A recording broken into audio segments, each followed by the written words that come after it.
A creation of Soul's Estamos de volta. E agora, na segunda parte do programa, vamos lembrar principalmente aquelas chamadas que para nós vieram através da internet, nossa produção já nos chamou a atenção. Nós vamos começar fazendo a primeira pergunta importante. Prazo para ser feita essa autovistoria e entregar a quem essa autovistoria? Como é que se processa isso? Como se processa no Rio de Janeiro e como se virá a ser em Petrópolis, hein? No Rio de Janeiro, eles prepararam no site da prefeitura, você entra e comunica, de uma maneira simples, olha, prédio tal fez a vistoria, pronto, acabou. Porque não interessa a prefeitura saber quem fez ou não fez.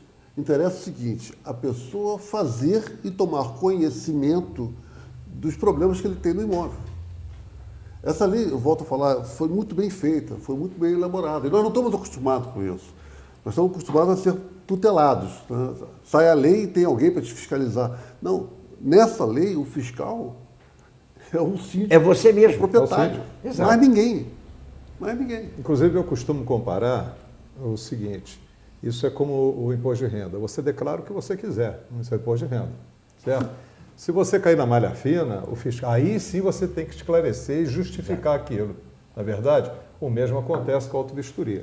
Aqui, eu faço uma vistoria no seu prédio, lhe dou um laudo falando o seguinte, olha, a sua caixa d'água está apresentando corrosão, contaminação na armadura, corrosão vai começar a vazar e a vida útil dela não passa de 5 anos. Pronto. Você deu o problema. Não interessa para mais ninguém. Interessa para ti. Agora, se vai deixar continuar ou não, é problema seu. Agora, a partir do momento que houver um rompimento e acertar alguém, vai responder não só civilmente, possivelmente criminalmente. Até aquele momento você não sabia de nada. A partir daquele momento você tomou conhecimento, você passou a ter uma outra responsabilidade. Sim, você passou a ser responsável. Isso. Aliás, é o fundamental, nós sabermos e temos a nossa responsabilidade. Na brincadeira é o seguinte, eu vou chegar e lhe dar uma batata quente na mão. Toma. E você que tome cuidado com ela, né? Claro.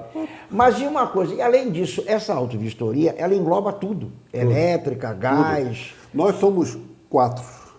Aqui nós estamos 2, mas nós somos 4. Tem um profissional da elétrica, tem um profissional da mecânica. Tem a arquitetura, tem a engenharia. Nós temos que fazer um pente fino em tudo. Em tudo subtém-se equipamentos, instalações elétricas. Eu, por exemplo, tenho habilitação como engenheiro civil até 75 kW de potência. Mas tem prédios que tem mais que isso. Então veio um engenheiro eletricista para isso. Para fazer uma radiografia de toda a instalação elétrica. O engenheiro mecânico, todo o equipamento. Elevadores, por exemplo, essa é a tal lei que existe que não colou. Tem que ter uma vistoria anual de cabo, alongamento de cabo. Quantos síndicos sabem disso e quantos síndicos cobram das firmas de manutenção isso? Mal sabe ele que ele responde por isso. O síndico é o responsável. Sim, ele responde por isso. Juridicamente e criminalmente, né? Quantos síndicos sabem realmente disso? A figura do síndico, a responsabilidade legal que o síndico tem. Nós estamos falando de 2 pontos muito graves e muito perigosos nos prédios, que é a parte elétrica e a parte de gás, né? Também. Gás também é de uma periculosidade enorme, né? Agora, nessa autovistoria, você vistoria apartamento por apartamento, interno e externo. Cada cômodo ele é vistoriado. E se começar a ver que existe porque um recálculo diferencial, ele vai se processando e vai começar, a grosso modo, de cima para baixo, e começa a se dar um filme de uma trinca. Então aquilo cria um plano de tensão. Aí você começa a olhar nos andares de baixo, toda a tendência que está tendo essa projeção de tensão. De cima para baixo. Né? Isso pode não aparecer na área comum, mas pode estar aparecendo dentro das unidades. E o que interessa é você fazer a preventiva. Sim. Perfeito. Né? Modificação da distribuição da estrutura.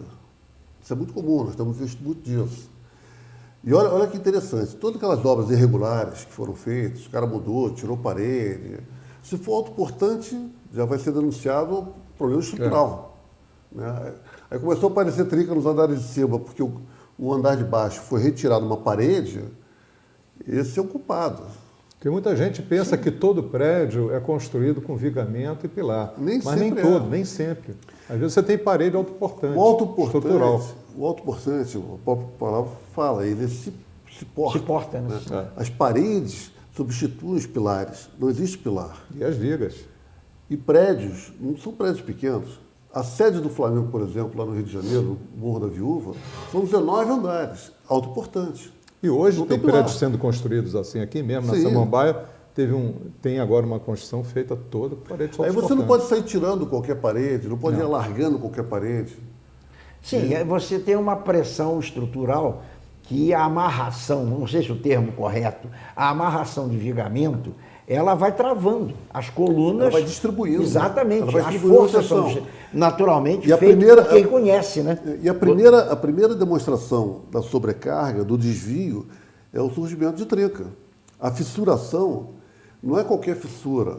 Não te assusta, tem uma fissura na minha casa, vai cair. Não, não é bem assim. Porque tem fissura de pano de alvenaria. Foi feita uma massa com muito cal, foi feito no dia de muito sol, ela desidratou rapidamente, ela fica uma teia de aranha. Isto não é, a priori, um problema estrutural, é um problema localizado, num pano de alvenaria. Então, por favor, não é preciso sair também. Nós não estamos fazendo histeria. terrorismo. Nós estamos... Não, tem trinca na minha casa, vai cair. Não é bem assim. E a trinca, às vezes, casa, como eu já vi, como eu trabalho com recuperação estrutural há muito tempo, tem, às vezes, trinca de se botar o dedo ali e ainda não caiu. Todo prédio dá sinal e isso leva algum Se ele tempo. for estruturado em concreto armado. Agora, se ele for autoportante e não tiver citamento, ele pode cair sem avisar. Sim. É uma das coisas que até nós tivemos uma oportunidade lá no nosso bairro, lá no Morém, nós tivemos um trabalho junto com a Ampla para mostrar os problemas de diversos pontos do bairro onde a luz chegava muito fraca. E houve até por parte do engenheiro-chefe da Ampla uma colocação para uma das casas que nós subimos até, junto com o meu produtor ali, com o Vicente, e ele perguntou, escuta, quantas televisões o senhor tinha em casa quando fez esse seu projeto elétrico? Ele disse, nenhuma. E quantas tem hoje? Tem 4. Quantos chuveiros o senhor tinha? Tinha um chuveiro. E hoje? Ah, não, hoje tem 2. E assim sucessivamente. Então ele ainda mostrou, olha, você está vendo? Aqui você está saindo com fio de 2,5. Aí ele até falou, não era 2,5, era a medida antiga, era fio 8, não, fio 12, era fio 12. Essa é a Entende? WG, antiga. Exato. Então, o que ocorreu? A própria Ampla lá no bairro modificou, botou mais um transformador para duas subidas de morro ali, disse que melhorou muito a luz deles, porém, da saída do poste para dentro da casa, a pessoa tem que fazer, Claro. né? Ainda tem mais um probleminha aí. É o fio neutro. O neutro, que ele tem. É que eu estou tentando evitar entrar muito no engenheirês, mas acho que não vou ter como escapar. Nós temos um negócio chamado diferença potencial. 127 volts são a diferença potencial. Eu descarrego, quando eu aciono a lâmpada, quando eu ligo a televisão, eu descarrego os elétrons que vão fazer o trabalho, né, de acionar a televisão para esse neutro. E esse neutro vai descarregar no solo. Se eu já não tiver uma acuidade, né, uma verificação anual do meu neutro, e o meu neutro estiver dando resistividade, a minha diferença potencial vai cair. Então, em vez de eu ter 127 na minha casa, eu vou ter 98, vou ter 100. E de noite, no caso do Morei, final de linha, é fácil você imaginar a eletricidade que nem a água. Tem um tubo de água, uma mangueira de 1 polegada, levando água para 15 pessoas. Se todas abrirem ao mesmo tempo, esta vazão não é suficiente para atender Para a todos. encher até o final. A luz é a mesma coisa. Então, além desse problema da distribuição, eu tenho o problema da recepção da minha casa na questão de elétrica. Eu tenho que ter uma diferença de potencial garantida, porque aquele aterramento que tem na entrada do poste, que é um aterramento obrigatório, ele tem uma função que é importantíssima, que quando eu curto-circuitar a minha casa, eu não passar para o condutor público este curto-circuito. Então, ele é uma garantia que eu não sobrecarregue o condutor da rede. E não passo o meu problema para a rede. Mas não é aquele terra que eu estou falando. Eu estou falando do terra que ninguém faz. O da Que casa. é o terra da casa. Por exemplo, quando faço obra, eu aterro o último ponto mais isolado. Terro tudo. Entendeu? Por quê? Porque além do meu quadro distribuidor, eu pego a minha parte final da minha rede e garanto essa diferença de potencial. E que isso vem É a aquele trazer terceiro benefício. pino que ninguém usa.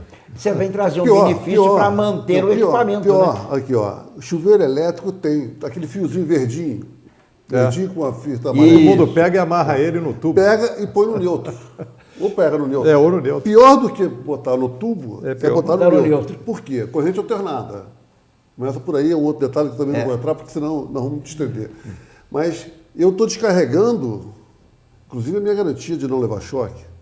Porque o que eu tenho no chuveiro elétrico? Eu tenho um curto-circuito controlado. A água é condutora de energia. Se eu não tiver a dissipar essa energia que está ali, eu posso receber. Eu passo. Não é agradável, hein? Não, e tem gente que leva choque na torneira pelo fato do cara ligar o terra no neutro. Aí você vai enfiar a mão na.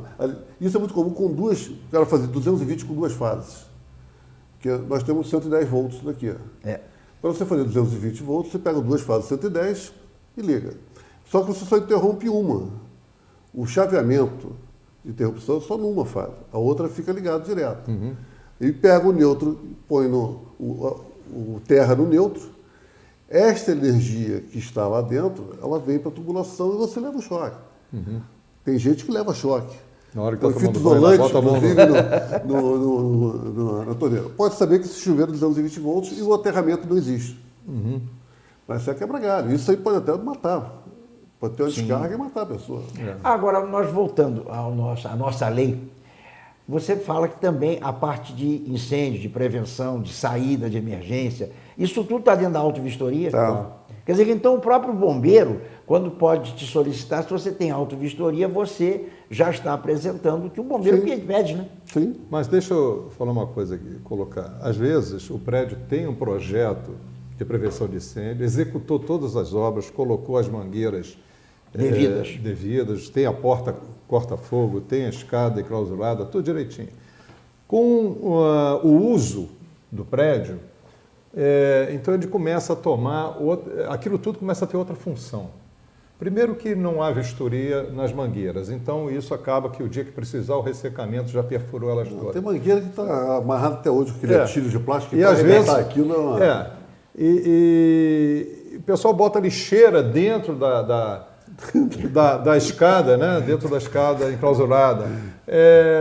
Pega a porta e calça ela para não ficar batendo, entendeu? Porque o pessoal, por exemplo, do terceiro andar para baixo, começa a utilizar muito a escada, então eles calçam a porta porque ela volta para o lugar. Ela não tem mola, ela tem uma dobradiça que cada uma é um tamanho para justamente forçar ela retornar. Que ela feche. Mas tem uma coisa então, pior.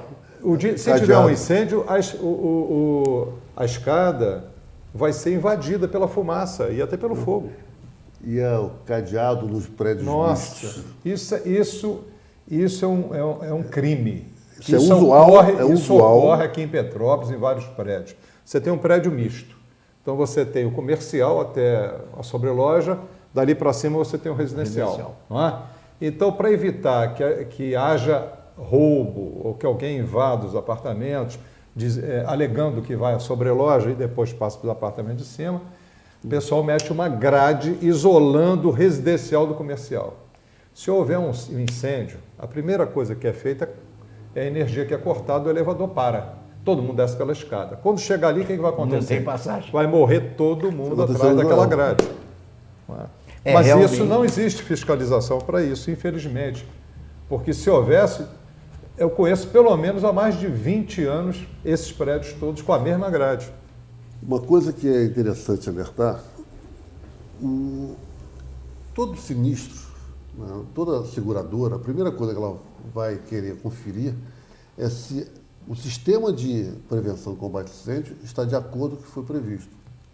E o que eu vejo muito, nós encontramos quase que na totalidade, é o deslocamento de extintor, é a não montagem da mangueira, é a utilização da mangueira para lavar o piso, aí ela fica guardada, enrolada de maneira diferente, pega, faz aquele tipo rocambole, isso, a água, quando usa a água, tira o talco que evita a oxidação, ela fica exposta à oxidação, começa a dar enrijecimento e rompimento. Na hora que botar essa mangueira e der pressão, ela estoura.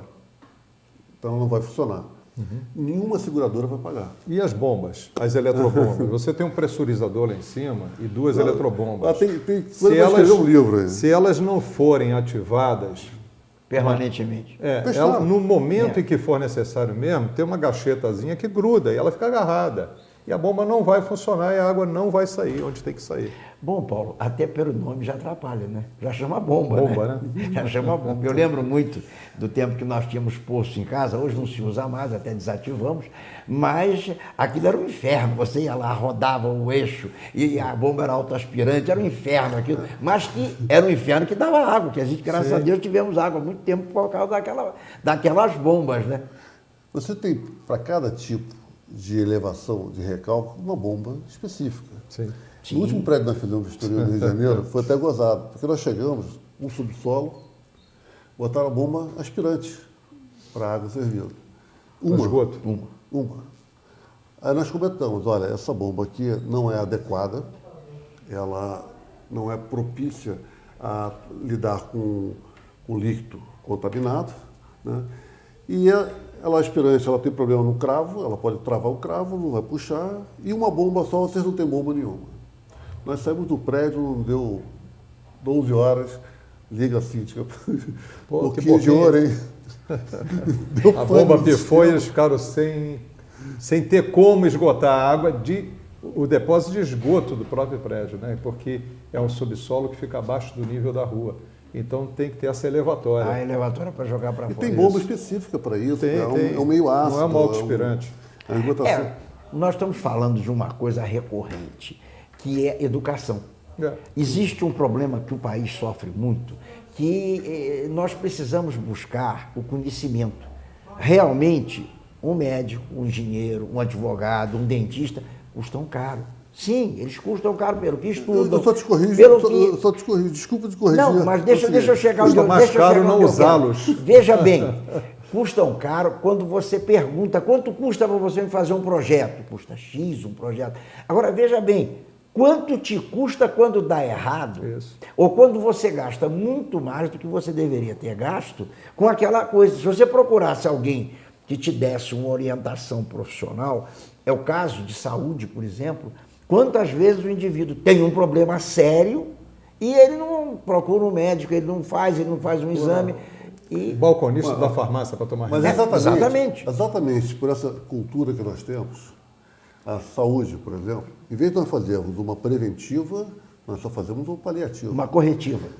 Quando você tem o pique do problema, quando você está com um problema, você vai no hospital, né, quer ser atendido na hora. Agora, você não faz aquele acompanhamento. Eu te digo em causa próprio, menos de um mês, já perdi 6 quilos. Só por reeducação alimentar. Só isso. Então, nós temos um problema de obesidade. O que tem de pessoas cardíacas nessa cidade, no Brasil inteiro, né? Tanto é que foi o fiasco do Fome Zero, porque descobriu que o Brasil não passa fome. Tem pessoas extremamente obesas. Por falta de uma preventiva, de um acompanhamento. Não adianta falar em saúde, o cara, sexta-feira, come um torresminho, um churrasco com gordura, e de noite tem uma crise hipertensiva e vai para o hospital. Ele não faz nada, ele não se prepara, né? ele não se policia. Olha o Paulo, por exemplo. O Paulo é um cara... Bom, você vai chegar àquela máxima que você vai numa churrascaria, come aquela carne maravilhosa, come aquilo tudo, e no fim o cara traz um cafezinho. Você traz um adoçante, por favor, viu? Porque... É que nem refrigerante. Refrigerante é o maior veneno. Refrigerante. Ah, não, mas eu quero pegar o light. Então, isso é da engenharia e da arquitetura. Né? As obras têm que ter prevenção também, para que não aconteça nada. E isso que o Mário falou agora há pouco sobre o seguro, também é importante. Se você tem uma autovistoria e você procura seguir, corrigir todas as falhas, você não vai ter problema com o seguro. Eles vão te renovar o teu seguro tranquilamente. Agora, vou te falar o seguinte, como tudo, né, no Brasil, existe o golpe. Hoje, se você entrar na internet e procurar autovistoria, você vai encontrar N firminhas fazendo autovistoria. Acobertados por algum profissional, né, são estudantes de engenharia, são leigos, fazendo. Já começaram a criar um problema.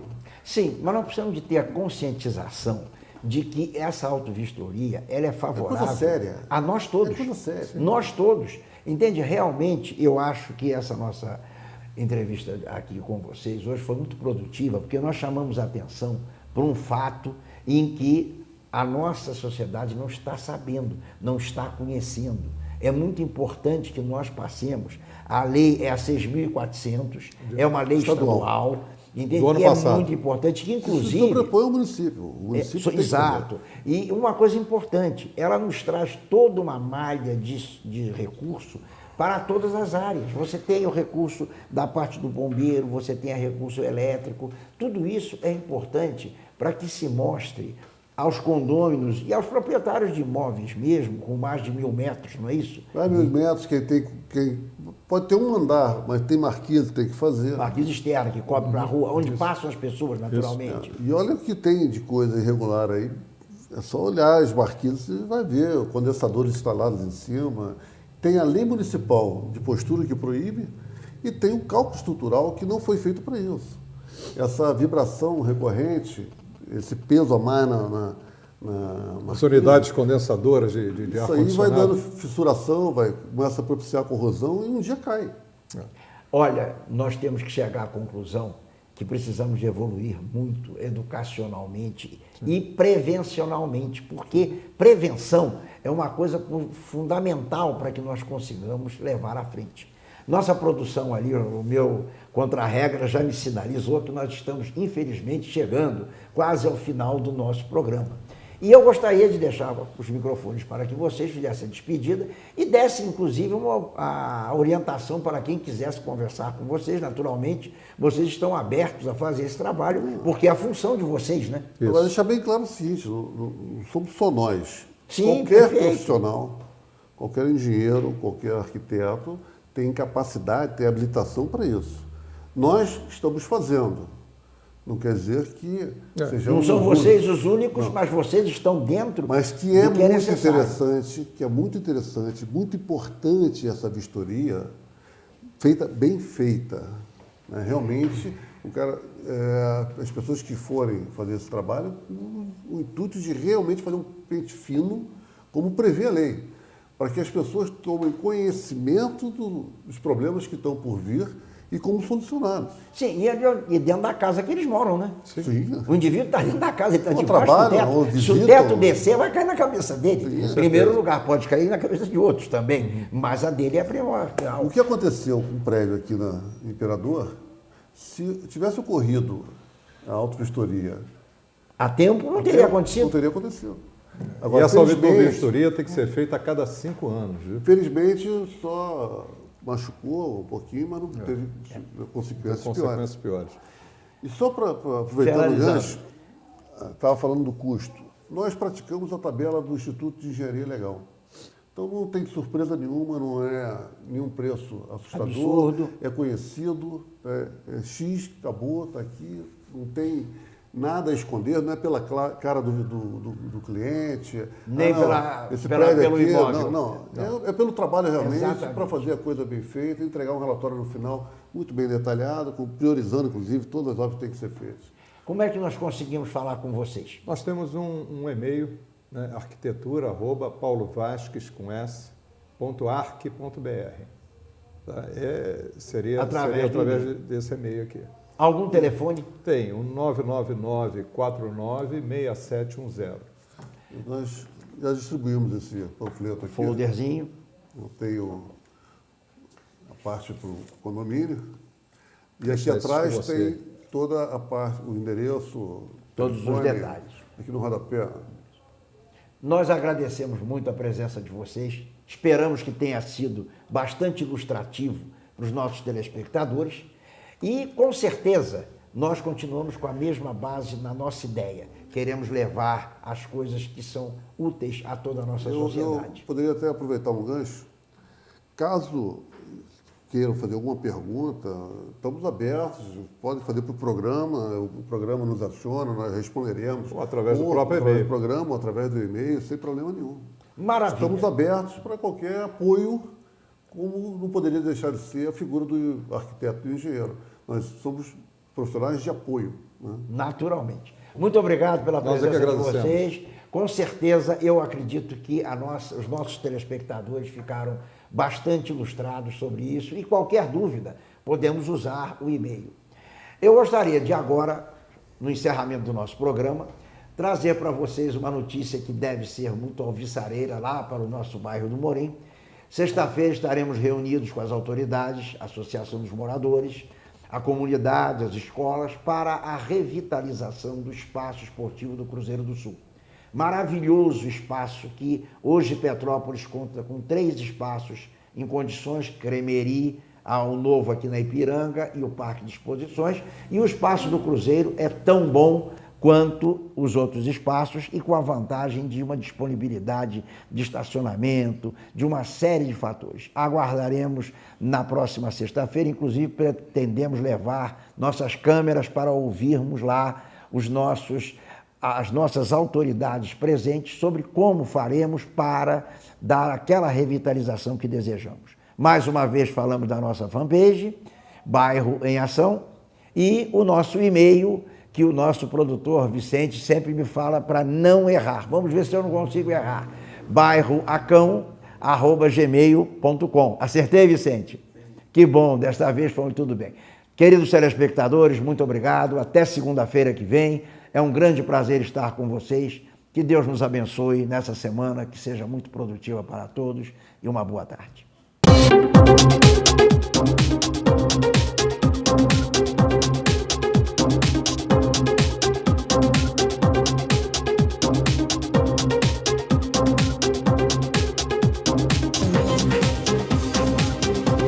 We merged like the storm. It was golden cups